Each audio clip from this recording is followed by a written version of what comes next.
You know where this is? Is this the club? Do you know what it is? Is it the home of poker? It is the home of poker. Look, there's Mrs. Broughton. Back here, Oh, is it Daddy Lob? my dog. Moving swiftly on, because Dan's just off on one. Hello. In the next 30 minutes, we're going to be looking back to last week's 20k Bounty Hunter tournament that went on for over 4.5 hours before one player walked away with over £3,000 in prize money. We'll also be chatting with Trevor Harris ahead of this weekend's Sky Poker Tour. And, of course, we'll be answering some more of your emails.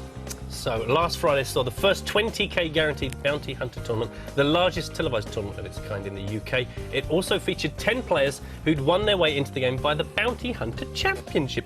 Who were they, I wonder? Here they are, in no particular order. At 10, Boy did. 9, Poker Picks. I'm not going to go on like that. No, it's good, though. Dino 13 was there. Gaz 91 took his place, as did CH Chris 12.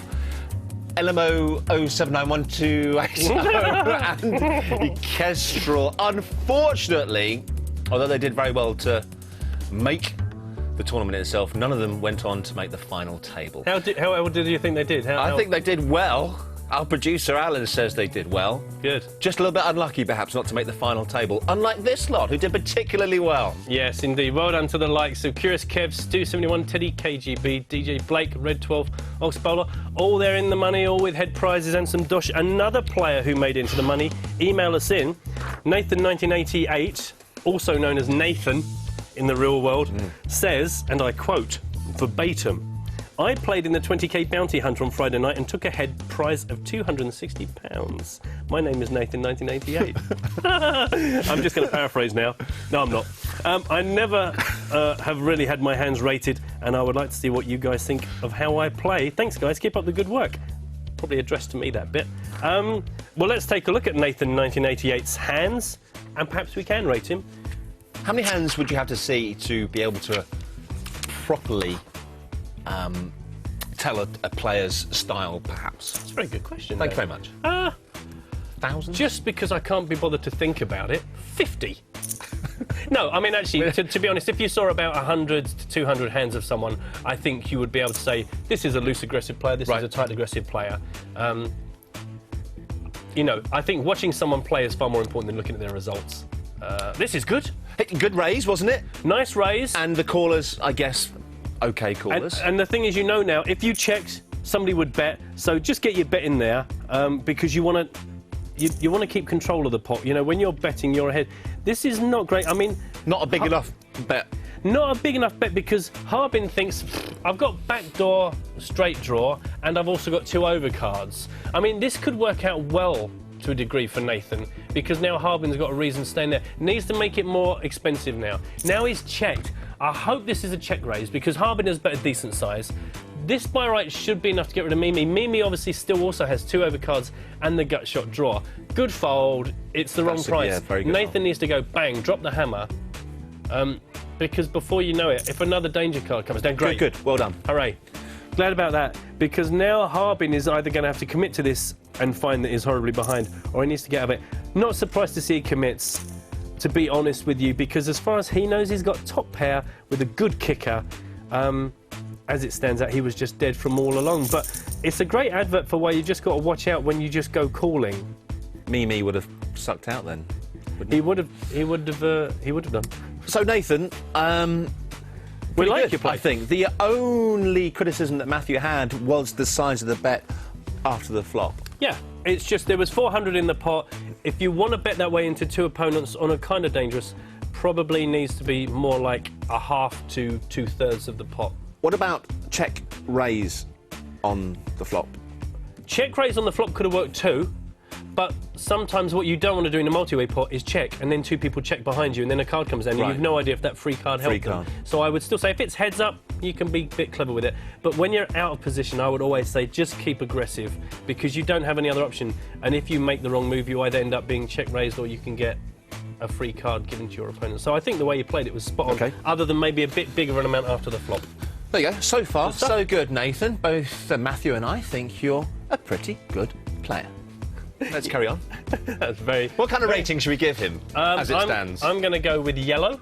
and I'll give him 6.3. Nice. So there you are. So yellow and a 6. I'm not telling you what that's out of. No, and I'm not going to explain what yellow means. So here we are again. Good raise. Like it. Short-handed. You know, king 9 upwards is good for me on a short-handed table. If you've got lots of aggressive players, then maybe not so. Now, do you know what I would do with king 10, Dan? Put it down. I would fold it. Because the problem you've got here is it's only another 300, but you're out of position. If you connect with the king, can you be sure you're not already dominated by ace-king because he's re-raised, which shows strength? If you hit the 10, do you like your kicker? As it stands, this is good news for you. It really just depends. The fact that there's 1320 in front of Skyco and there's 1650 in the pot, I'm not surprised to see him do that. And the problem you've got is, can you let hands go? As it stands, is good, but do you know what I mean? You've got to watch out for playing against shorter stacks because they will probably just get committed. This has worked out really well for you, my jack, friend. and he no wins. jack. It worked out well, but just watch out for those situations where you're about to call a re-raise out of position with a marginal hand. King 10 is big, but of course it can very easily be dominated with the king jack and the king queen and the ace king and the ace queen. You know, lots of hands people will re-raise with that probably have you in a bunch of trouble. He did have a few chips to play with. He did. Though, so those speculative calls with mediocre hands isn't such a bad thing, perhaps. If he doesn't hit, then I'm sure he would have laid down if there was a bet. I like to think so. I like to think you're probably right because he's not shown us that he's a donk so far. No. But just watch out for it in general because the problem is 2/3 of the time you won't connect with that flop. Then you're out of position, you're going to do a continuation bet, he's going to push all in, can you let it go, are you pot committed, etc, etc. So just watch out with a shorter stack opponent that you don't end up going, well, I've got to call him now because I'm going to see all 5 cards and you've got king 10 up against an ace queen. If you haven't connected, you're in trouble. But nice, worked out well from there. For me, he's just gone down to 87.3 again. Really? Do you know what? I'm 0.3 going nice. for aquamarine. Wow. Yellow to aquamarine. Is that good or is that bad? If We you need to know- work on our rating scheme here on the club, I think, for poker players. I think it's fine. Nathan, you've opened up a whole can of worms. And colours and numbers as well. That's sweet. That's sweet. Just going to call with the pocket 2s. That's fine by me. Let me ask you a question. Go on then. If there's a raise now, a significant raise, anywhere else on the table, would you fold the 2s? Depends, 1, how big the raise was, and 2, how many people called. For instance, if Red Man now made it 400 and got 2 callers, well, now you're getting really nice odds. Okay. Is that even though we know it's 7.5 to 1 to hit the trips, the implied odds of thinking that if it gets a big pot, even though you know it's a bit of a fingers crossed to hit it, on the occasions that you do, in a multi-way pot, the chances of you getting paid off mean that the implied odds become much greater. Right. And also add to that the fact that Nathan has nearly 10,000 in chips. If he was down to 2,000, no, because every chip is sacred, as Monty Python nearly sang once. You know, is that I'm not going to waste another 250 on that. But right now, it makes it worthwhile. Oh, I see. I think this is good. I like this because he's playing in a way that says, I don't just need cards. I got a friend I've been sort of coaching and he keeps saying, oh, I'm just not getting the cards. You don't need the cards. If you understand position and how to apply pressure, you got 9 grand, he's got 2.5. He doesn't want to get knocked out of this tournament. And at this point, as soon as he shows any weakness, zoom, 12.75. This is tricky for Pete now, isn't he? It is. Isn't and it? now he's opened the door, flosh, chuck out 700, 800, and Pete's just going, I don't like it. He's You close make that sound easy. It's not easy doing that when you're sat there with a pair of 2s and there's 4 cards on the board above that. It's not easy just to go, I'm going to fire at it again. It isn't, but if you force yourself to start doing it, it becomes so profitable that actually you get to a point where you can't not do it. Somebody has shown interest and you fire off and then they back off and you just know that there's an opportunity. I had it the other day. Somebody tried to raise me on the flop and I called. I had rubbish, by the way. And then they checked on the turn. So I bet the pot.